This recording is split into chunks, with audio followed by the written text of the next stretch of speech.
Cricket নিয়ে এই ধরনের নোংরামি আমরা কেউ পছন্দ করি না।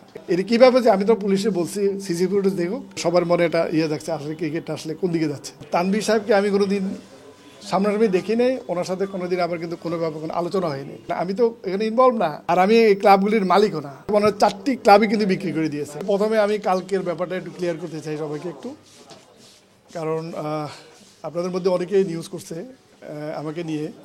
আসলে আমি কিন্তু এই মিটিংয়ে বসাছিলাম আমি, আর তানভীর সাহেবকে আমি কোনোদিন সামনাসামনি দেখি নেই, ওনার সাথে কোনোদিন আবার কিন্তু কোনো ব্যাপারে কোনো আলোচনা হয়নি ক্লাব বা অন্য কোনো ব্যাপারে। আমার এই দীর্ঘ স্পোর্টসের জীবনে আমি তার সাথে কোনোদিন কথা বলি নাই, তার সাথে আমার দেখা হয়নি। টেলিভিশনে তাকে ছবি দেখছি, এখনও দেখছিলাম। তো আমি সে বলছে আমি নাকি রুমের ভিতরে ছিলাম, এটা তার বলার দরকার ছিল না। আমি তো জাজের সামনে বসাছিলাম, বিচারপতি ওনার সামনে বসে আমরা গল্প করতেছিলাম। তখনই ওনার রিপ্রেজেন্টেটিভ একজন আসলো, মিস্টার আমজাদ, তার এক ভাই, তারা এসে বললো তাকে নাকি এখান থেকে উঠাই নিয়ে গেছে, এবং কন্টিনিউ সে কিন্তু টেলিফোনে কথা বলতেছিল। আপনি জিজ্ঞেস করেন ওকে, আছে ওখানে। তো ও কীভাবে এটা কিডন্যাপ হলো বা তাকে উঠাই নিয়ে গেলে আমি জানি না, কিন্তু বুঝছেন। জাস্ট আমি আপনাকে এটা বলার জন্য যে কালকে যে নিউজটা করছে আমি খুব হার্ড হয়েছে এটাকে না, আমি তো এখানে ইনভলভ না, আর আমি এই ক্লাবগুলির মালিকও না। আমাকে জাস্ট ইনিশিয়ালি দেখাশোনা করার দায়িত্ব দিছে। আমি দায়িত্ব পালন করার জন্য আমাকে কি বোর্ড থেকে বলা হয়েছে যে যেহেতু আপনার 4 ক্লাবের সাথে আপনার আমরা পেট্রোল ইউজ করছে, ওনাকে আমাকে আসার জন্য বলছে। এটাই কিন্তু আমার ইনভলভমেন্ট ছিল, অন্য কিছু না। আজকে শুনানি ডিটেলস শুনানি হয়েছে আজকের ব্যাপারটা, কিন্তু কোনো সিদ্ধান্ত দেয় নাই উনি।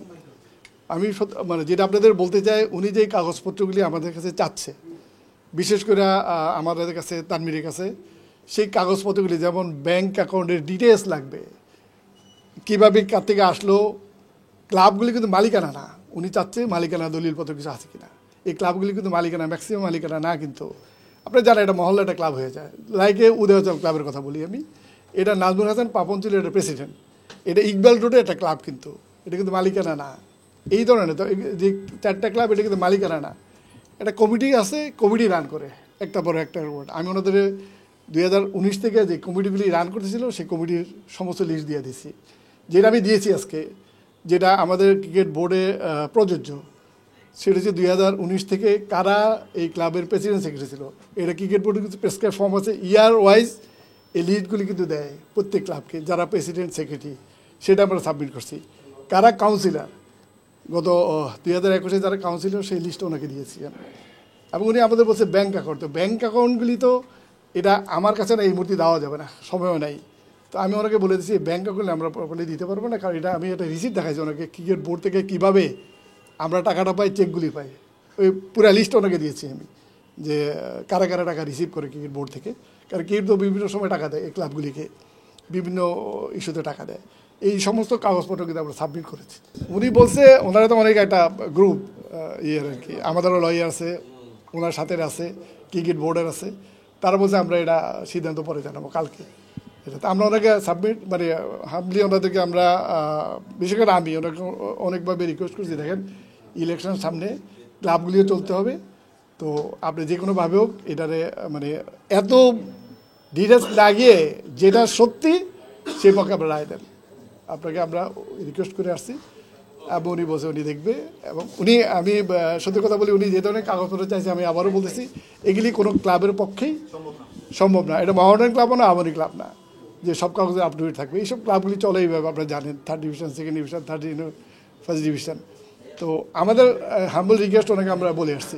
আমি জাস্ট আপনাদের একটা জিনিস বলি, সেটা হচ্ছে তানভীর সাহেব ওনার 4টি ক্লাবই কিন্তু বিক্রি করে দিয়েছে, এবং যারা কিনেছে তার 2জনও এখানে আছে, কিন্তু তার রিপ্রেজেন্টেটিভ হিসেবে এখানে আসছে। আপনারা ওনাদেরকে জিজ্ঞেস করেন, তানভীর তো 4টা ক্লাবে সে বিক্রি করে ফেলছে, যারা কিনছে আমি আবার ওরা এখানে আছে, কিন্তু বুঝছেন, আপনার ওদের কাছে বলতেই হবে। আর আমি আবারও বলতেছি, একটা ছেলেকে যেহেতু কিডন্যাপ করে, তো সে তো কন্টিনিউ কথা বলতে পারে না।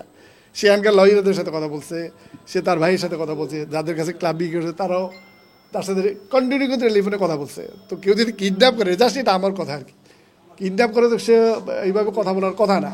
এটা কীভাবে যে আমি তো পুলিশে বলছি সিসি ফুটেজ দেখো, কে এটার সাথে ইনভলভ, অবশ্যই এটা বের করা দরকার। কারণ ক্রিকেট নিয়ে এই ধরনের নোংরামি আমরা কেউ পছন্দ করি না। এটা হোক, কালকে নিউজটার করার পরেও কিন্তু এটা কিন্তু সবার মনে এটা যাচ্ছে আসলে ক্রিকেটটা আসলে কোন দিকে যাচ্ছে।